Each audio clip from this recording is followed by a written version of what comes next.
Over the last 5 years, students at Blantyre's Calderside Academy have taken it upon themselves to put the United Nations Convention on the Rights of the Child at the very heart of the school ethos, driving forward rights-based learning within the school community.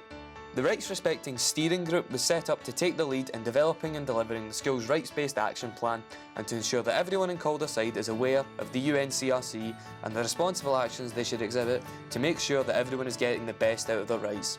The group always ensures children and young people beyond membership are involved as they represent a cross-section of the school community. I was initially on an inclusion committee and we were looking at different ways that we can make sure that everyone was included within Calderside Academy, and at that time Mrs Kane was the chairman of that committee, and it evolved from there into looking at children's rights, and she persuaded me, let's say, to join her committee. And then from there, everything just took arms and legs, and we decided that we're going to go for a rights award, and we planned it all together. We got through our RISA level 1, and then she left. I then took over as the lead person, and then I persuaded Mrs Gallagher to join in as well. Mrs Gallagher turned up at my, pretty sure it was an art class. It was art, because I'm rubbish at art, and I remember that I'd paint all over my front. She was saying, so we've got this thing we're going to start called the Rights Respecting Group, and it's about children's rights in the UNCRC, and this was all going over my head at the time, so I had no clue what she was saying, but she said, do you want to come to a meeting tomorrow to find out a wee bit more and see if you're interested? And so I went to the meeting, I was interested, and since then I've kind of worked my way up to now a more kind of leadership role within the group. Mrs Quinn turned up at one of my classes, asked if I wanted to get involved. I knew a bit more about it because I had been involved in it through primary school, so I had a bit more knowledge of the UNCRC and children's rights and how it all worked, so I thought it'd be a good thing to get involved in it again throughout secondary school. Mrs Quinn pulled me out of a bit of class and asked me to write a paper on Ebola and what it's doing when that was a big thing. And then once I finished it, she asked me to come and join Rights Respecting. Miss Quinn was in my registration class trying to raise awareness for the group in the school. I was aware of the group by that point and I was very much interested. I was looking forward to trying to get involved in some sort of group in the school, and that seemed like a perfect opportunity to widen my horizons. I got involved with Rights Respecting about a year ago when Miss Quinn pulled me out of class to get me involved with another project called Leaders of Learning, with quite a lot of other people from different year groups. And after completing that programme, Miss Quinn begged me to join the steering group for it, and which I happily accepted. Since acquiring Level 1 UNICEF Rights Respecting status in April 2013, Calderside Academy's rights ambassadors have been hard at work ensuring that everyone is aware of and respects their own rights, as well as the rights of others around them. students at Calderside learn about the UNCRC and how its unconditional rights apply to all young people around the world. We spent 2 days down at a local church, St Andrews, just a short walk away from the school. The first day was dedicated to creating our school visions and values. We decided the 4R words, respectful, responsible, reliable and resilient, really is what we wanted every pupil in Calderside to be once they'd left. And if anything, we wanted them to pick up these 4 core values. And we put it in a kind of jigsaw idea. If one piece of jigsaw is missing, then the jigsaw is incomplete. And we felt the fact that Calderside, right at the very beginning, coming together as 2 separate main schools along with the Hamilton Deaf School, it really signified grouping together and coming together and including everyone within the school. The school charter, we decided on the rights, we picked out quite a lot that we wanted to use. We went for a 3-column approach. Our students, as we felt pupils was a bit primary schoolish and students is mature. Adults, because it's not just the teachers in the school, it's everyone goes into school, the Jannies, the parent helpers that come in, and then all things for everyone that everyone had to follow.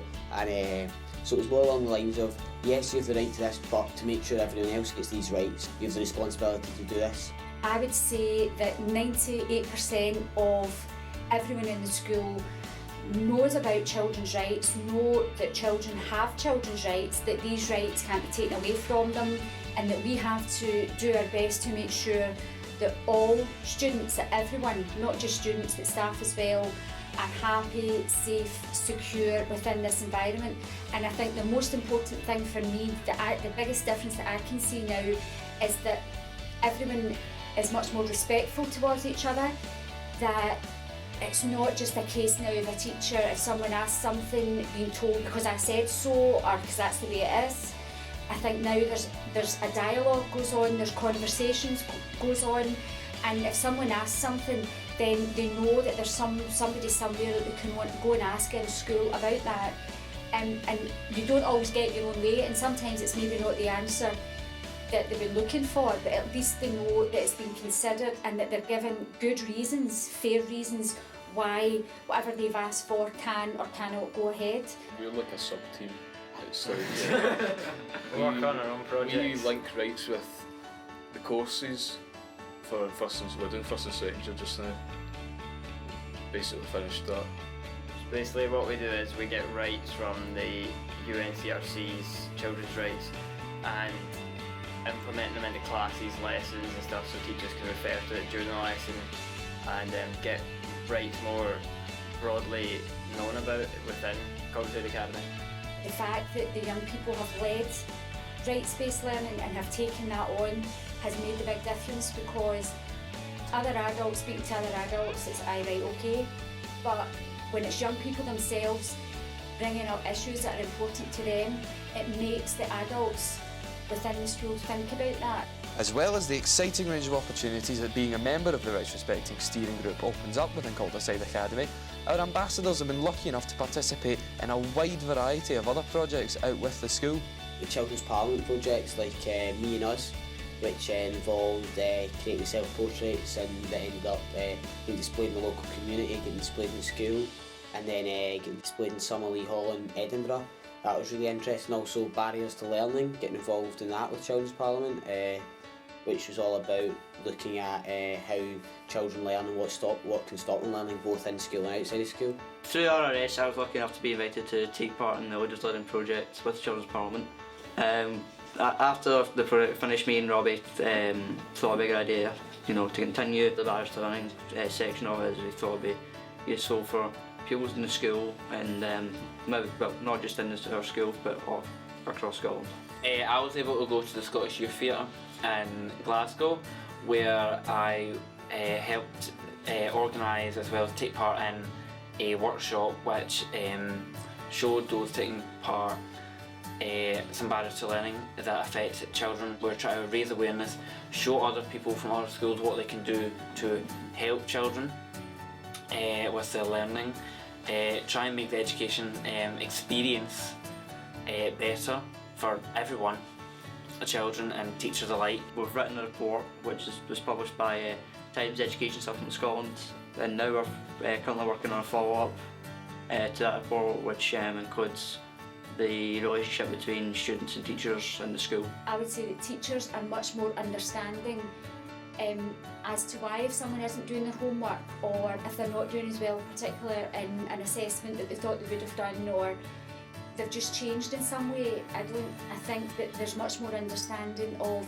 the young people as a whole person, rather than just someone that walks into school with a school uniform on and then walks back out. For example, when they come into a class, that they're taking more into account of not just what's happening in their class and in that subject at that particular time.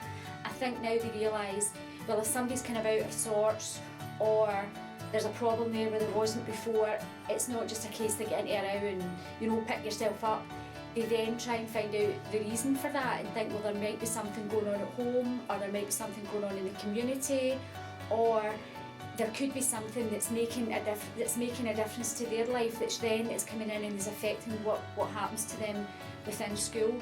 And I think that they see them, not that they don't always see them as real people, but as real people, and to be given respect and understanding as to what's happening to them in their whole life, not just their school life. Since the steering group was established in 2011, our ambassadors have given presentations on the rights-focused environment within Calderside to guests from other local schools, as well as making numerous links with other young people from around the world, even hosting tours of the school for visitors from South Africa and the Netherlands. We did a showcase day at a hotel where there was loads of different schools there with always presenting the work they'd done in rights respecting. There was loads of schools coming up to us and asking us how we did, and we got a lot of contacts. I got the opportunity to talk at Murrayfield. We were able to make a link with another school, and we've been in contact ever since. But we've been involved in showing people around for, well, there was Uddingston, there was School in Edinburgh as well. there's Calderside Academy they came across, and it's, I can't have not heard anyone coming from outside in saying anything bad. It's like the Dutch visitors, they were. Yeah, that was Yeah, a really they were. interesting visit. You in your kilts. Aye, us in the kilts. Aye. Yeah, me and Alex in our We kilts. rocked those kilts. The Dutch visit was really interesting. That was kind of taken again from another aspect, not even just in Scotland or in the UK, Aye. but how it was in Europe. Rights are universal. Yeah, and seeing how all of this was, and to kind of give them and show them around our school and show them what we were doing was a real honour. To show them all the work we produced, and that they would take some of that back to their own country and their schools, and hopefully tell their pupils how the trip was, and that we'd be a part of that trip, and how rights affected their school, and made it such a positive place. Working within the Rights Group has opened up many other opportunities for students to develop skills that will prepare them for the future, building their confidence, encouraging them to get involved in other things. In the future, it's not going to be something that I forget as soon as I leave school. It's going to be something I'm going to continue to look at. Might even go into human rights law. I haven't decided yet. I think it's given us an insight about like what rights we actually have if we're being like treated in a way that we don't think we should be treated in. We can think, look, just from our knowledge from working so long with the rights, we probably remembered a few of them, so we can know, no, right, this isn't right. We should have at least a say in what's going on here. Already, rights respecting's having a great effect on myself and my future. It was the basis of my personal statement for university, and obviously they don't give you reasons, but I think it was quite a large part of the reason I got some offers for something. The future for me is that the students completely get control of the asylum, if you like, but I think that we don't really have to talk so much about children's rights anymore, because I think everyone knows about them and knows that they're there and knows how important they are, and how it can shape their life. There always have to be some adult there in the background to lead and to guide and give advice. What we should be looking at now is young people leading other young people and trying to find, if there are problems in the community or if there's problems elsewhere, to find answers for that, but the young people themselves find their answers. The steering group have now begun following South Lanarkshire Council's framework for rights-based learning through the Making Rights Real initiative. In order to reflect the group's intentions to become even more rights-oriented, our ambassadors have decided to change the name of the steering group. It was unanimously decided that the committee shall from now on be known as the Calderside Rights Group. Here's to the next 5 years. Dancing Queen. Is that right? Anyway, go. We've got that. Yes, I have. We've got it. Right, so Is that PC chat? Hi. Hello. So, how did you get involved in rights respecting? Kid just showed up with some chips one day with Callum Alexander. Don't slam that door. Hi. What do you think the future holds for rights respecting in school? Well, I think we just get bigger and better. Fiancé. Anyway, rights. I was. Sorry. What's funny about that? Why are you laughing? I mean, the school really is a bit of a jail, isn't it? It's completely white. That's why we needed the colourful stuff to make it look like a nursery, you know. Mr. Dodd, oh yeah.